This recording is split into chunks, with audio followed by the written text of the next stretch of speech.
Good morning, everybody, and welcome to It's Not Just Magic. I'm your host, Cassie Clayton, and I am here today with Molly Adkins with Sacred Sound Healing. Welcome to the show, Molly. Thank you so much. I'm so excited to be here. Such a privilege. Yay, well, I'm so glad you're here. So tell us a little bit about who you are and what you do.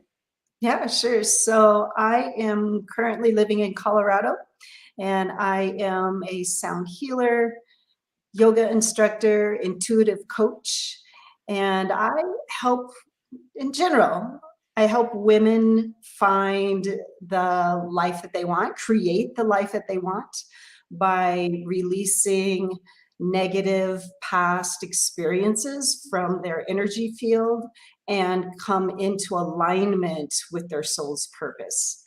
And I do that through sound healing, yoga, and coaching. Awesome. Yeah. Awesome. So tell us a little bit of what someone can experience when they come to you for like a sound healing. Yeah, sure. So I have different types of offerings. One is a group offering and the other is an individual. So if you're coming in for an individual offering, I work with you to create an intention. If there's something specific that you know that you want to work on that day, physically, mentally, emotionally, spiritually, we can definitely work that into the session. So I really talk with the client, the participant, before we get started, so I know what they're hoping for and intending to receive out of the session. And once that is created, then I will have the client lay on a massage table right here in my studio. And I use different instruments. I first use a Tibetan singing bowl as my assessment instrument. So I actually can hear the energy of each person through the vibrations of the instrument itself. So as I activate the instrument, and as I bring it closer and farther away from the client, I can hear how it's interacting, and I can assess whether or not the energy is deficient, balanced, or excessive. And then based on what I'm hearing in that assessment, plus their own intention of what they want out of this session, then I go to work on using a variety of instruments and combinations to create that healing that they're looking for, and what their body is calling for as well. That's so awesome. I know several people who have just said wonderful, wonderful things about your sessions. And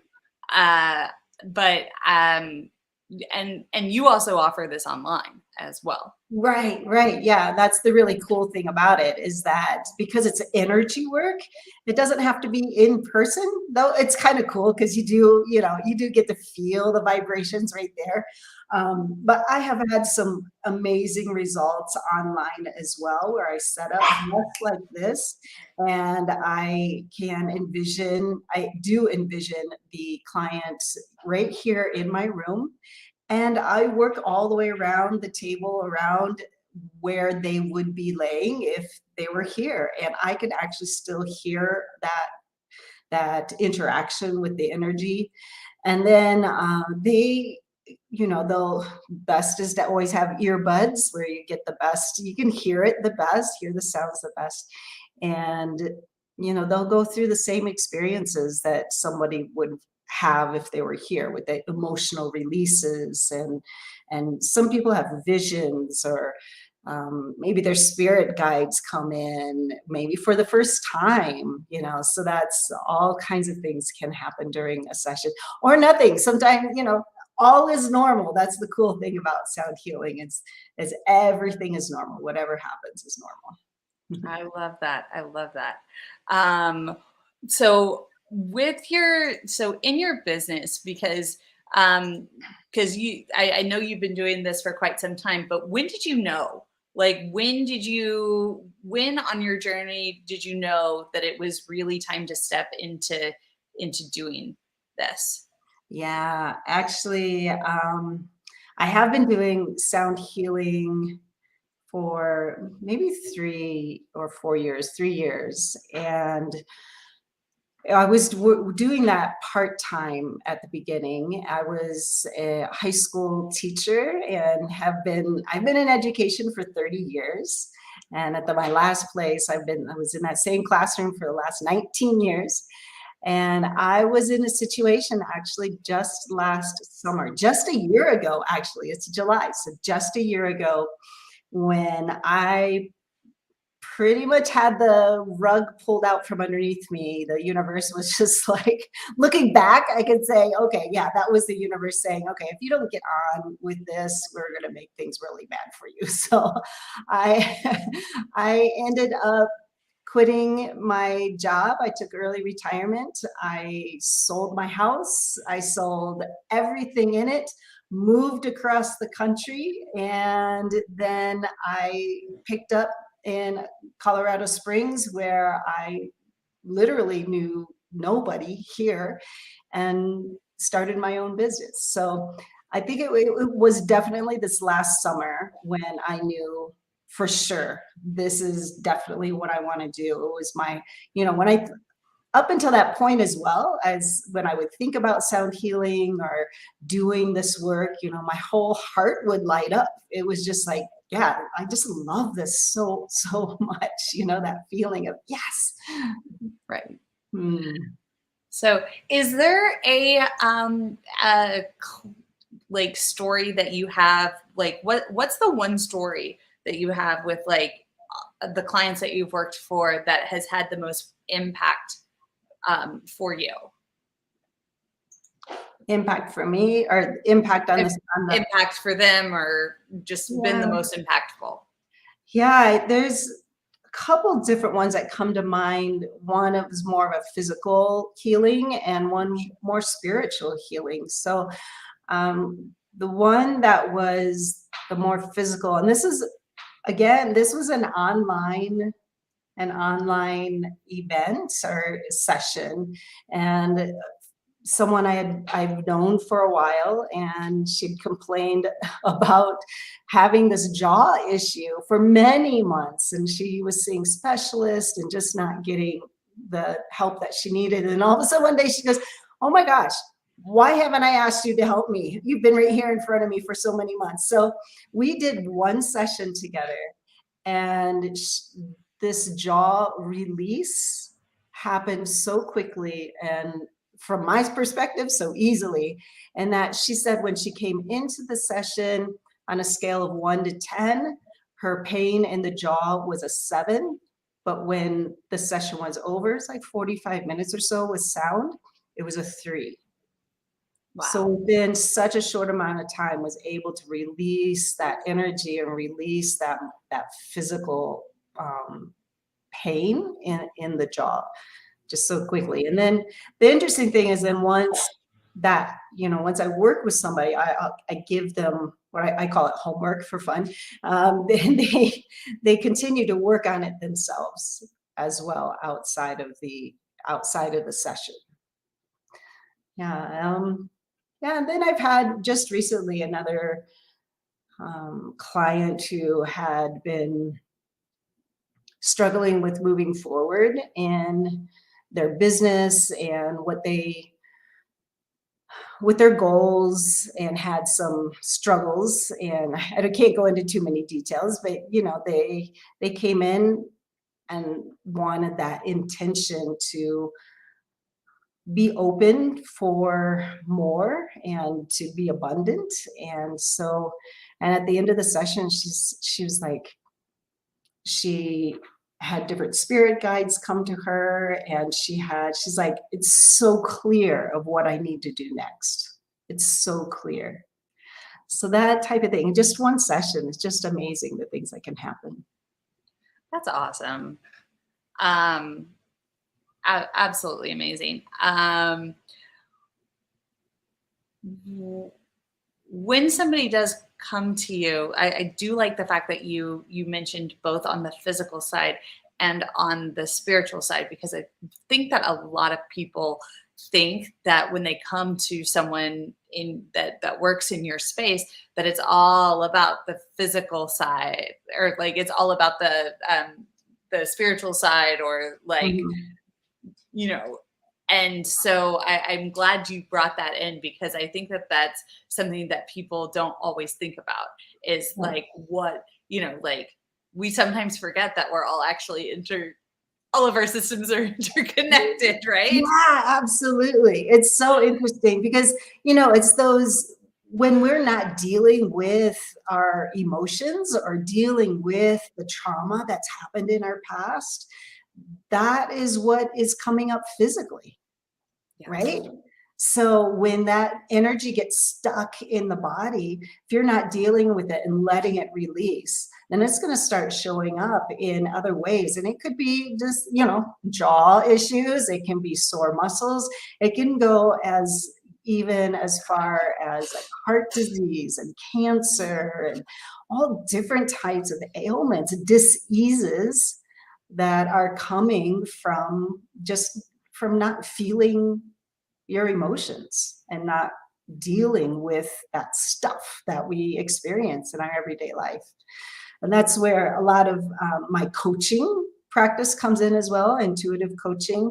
So after a session, I didn't mention this earlier, after the actual sound portion of a session, we'll talk again about goals and where they're headed and the things that come up. And I get intuitive hits sometimes during a session, and I can talk about those with the client and be like, okay, the name Janet is coming up to me over and over. I know your name's not Janet, but Janet just keeps coming to me. Do you know anybody? And they're like, oh my gosh, yes. And then it's like totally the way their relationship was with that person relates to what they're going through at the moment.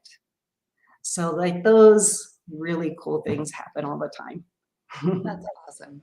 I love that you work in it's that you work in that field of like where synchronicities and all those things happen, and you kind of get to see the magic. Yes. Yeah. And it's interesting, like, when I first started doing this work, I didn't really believe in those intuitive hips. Like I knew they were there, but let's say I didn't believe, but I wasn't confident with it. And as I continue to work with clients and getting these things, like once I was working with a client and just something came to me, I was like, oh, well, she's adopted. Of course, this is why she is having, this deficiency in her energy and this. And then I was thinking, as I'm doing the session, I'm like, wait a minute. She didn't tell me she was adopted. Where did that come from? Ended up at the after the sound portion of the session, in our conversation actually came up that she had been adopted when she was young. So it's quite interesting, the things that will come through during a session. Awesome. Yeah. It is it. So I do feel like it's so for me, because I do work in the space of working with a lot of psychics, mediums, Mm. healers. I that it is such a tough like thing, like when you're first getting into that work. Yes. It's hard to trust that those synchronicities are there, Yes. and it's hard to kind of build that confidence in it. But like once you start opening yourself more and more, Mm-hmm. you do start seeing it. And then there's just kind of I feel like there does become a level where you're like, okay, I believe you.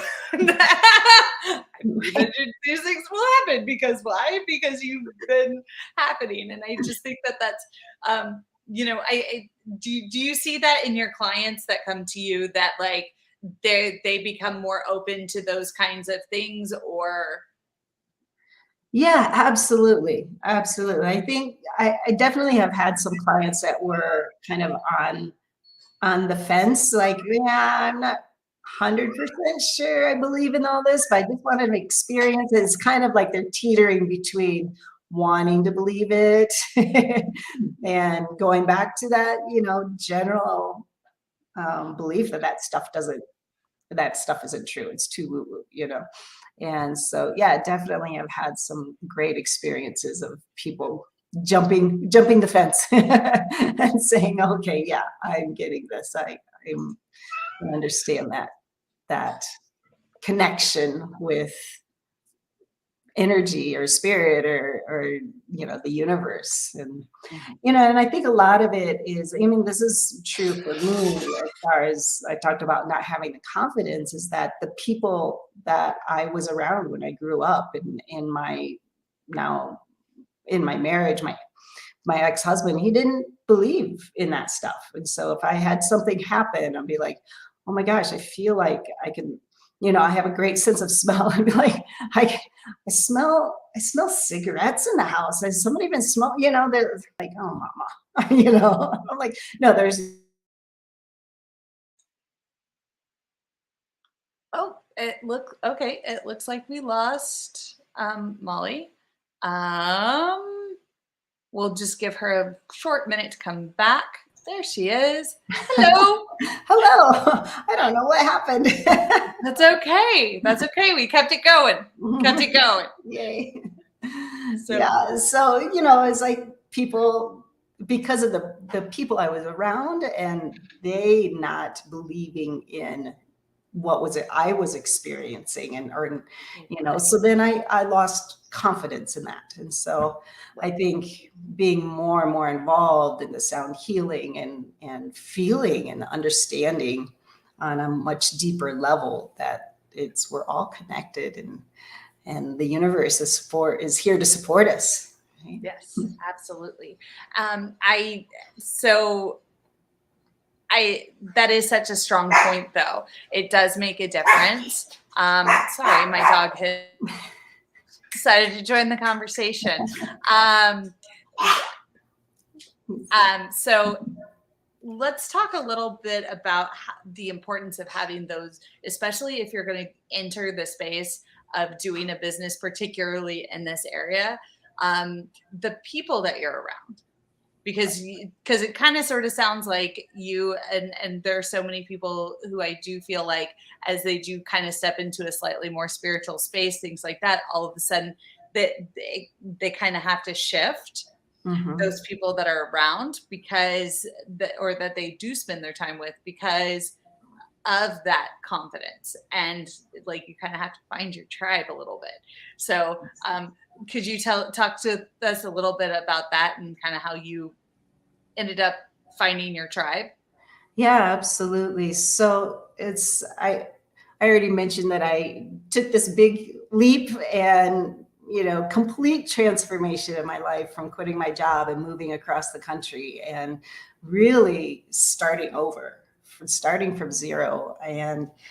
And it's been interesting as I've been living here in Colorado Springs, and the people that I come in contact with, or the people that, what's the right word, I attract, and as I am doing more and more networking and going to networking groups in person, and it's, starting to really feel that connection with others when people are like, oh yeah, I totally get what you're saying. And then you're, okay, there's somebody in my tribe. But sometimes I'll talk to people and their eyes glaze over. They're like, yeah, I don't think I can step into that space, kind of look in their on their face. So it's been interesting. And once you start to create that tribe or create that group of people that are in the same supportive field or that realm, I'm not sure what the right word is, but just to have that same level of spirituality perhaps. And as you make one connection, it continues to grow. I mean, I used to be afraid to talk about this, because it was too woo-woo, and being spiritual, like, oh, people think I'm gonna, I'm weird or something. And they do think I'm weird, but I'm embracing that, totally embracing that. Embrace the weird. Embracing the weird. Embrace the weird.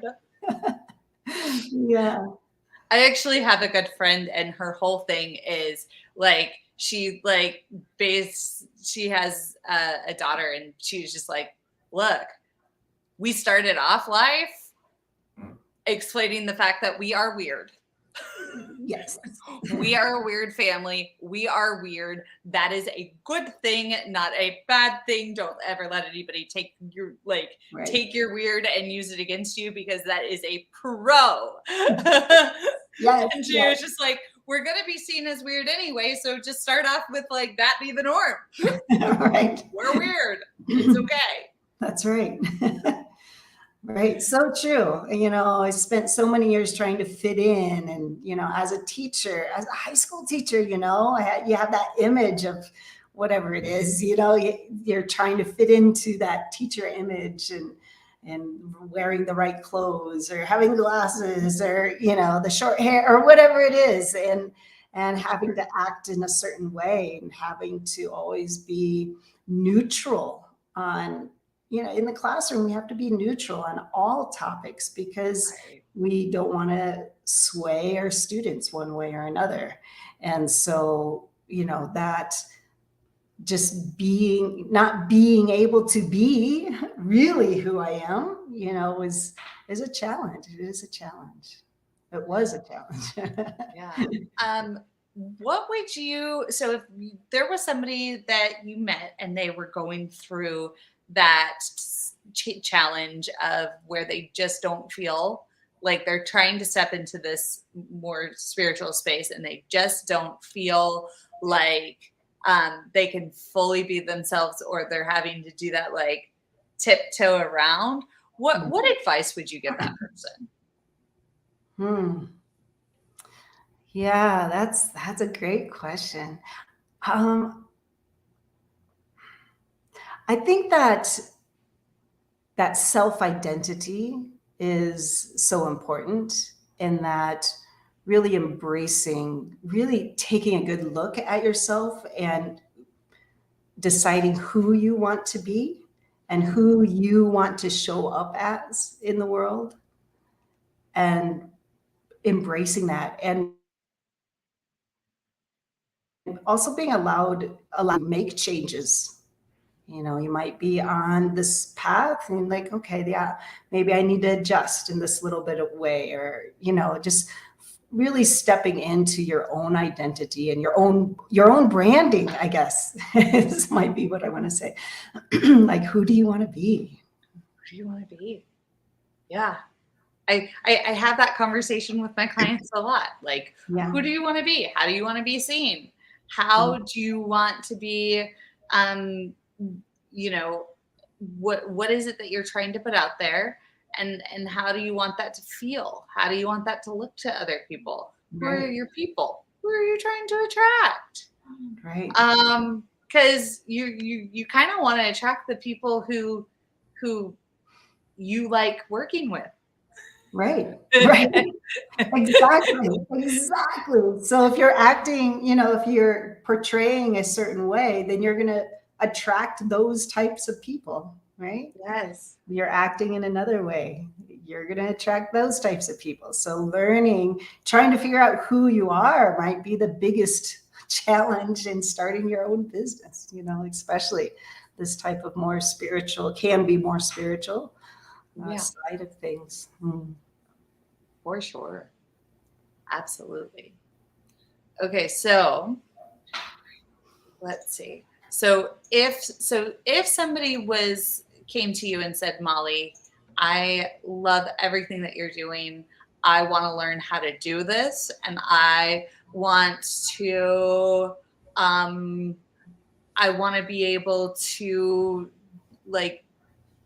be able to create my own practice in this same way. What advice would you give that person? Yeah, I highly recommend that someone goes to an academy, or does a certification in the field. This is my big announcement. Maybe I just been hired by the Sound Healing Academy to become a tutor teacher for the area that I'm in Colorado. But they have teachers all over the world in 4 different continents. And so if someone was looking to get into this field, I would suggest that they start with, excuse me, that level 1 certification, which is to work with the sounds, just learning that basic knowledge for yourself, and then also to be able to practice maybe with family members. I actually offer a course. It's not even a course. It's three-hour workshop. I call it sound gardening because I think that workshop sounds like work. So it's more fun, and I teach people how to use. Uh-oh, we lost her again. She'll be back in just a second. Okay, so you were telling us. Yes. You So teach people how to use a straight tone, a humming tone, to use basically using their voice as their own sound healing instrument. So we learn about the 7 chakra, and if you have a balanced or deficient or excessive energy in any of the 7 chakra, this is where you would be directing those vibrations to heal that area, and how to do that really good humming. And there's different layers. There's a basic humming, just humming on a straight tone, but then there's some other techniques that you can do on top of that to really amplify that toning. So I would suggest that if someone was looking to get into this field, is to try something like this sound gardening workshop, to see if that's something that they're interested in, really interested in, and then go from there. Awesome. So on that note, where can people find you? Yeah, so I have my own website, which is my name, mollyadkins.com, and they can find me and all of my services there. I'm also on Facebook. I have my personal page, and then I have a private group, Sacred Sound Healing. Got a tickle in my throat. Excuse me. Sacred Sound Healing, so you can join the group. I'm actually doing a free live sound healing today at 5:30 p.m. Mountain Time in my private group. So if you'd like to check that out, join today, and you can see what a group sound healing would be like. Awesome. And so Molly, I really want to thank you so much for being on the show, sharing with us your knowledge, your experience, letting people know giving us the insight into your business and kind of your world, and letting us I'll be able to kind of experience that. With that, we're going to close the show. As always, I am branding alchemist Cassie Clayton with Stargazers Unite, creating brands, logos, and websites that radiate your soul to the world. And we will see you all next time. And next week coming up is Metaphysical Happy Hour. So we will see you all next time. All right. Everybody have a great day. Thank you. Thank you.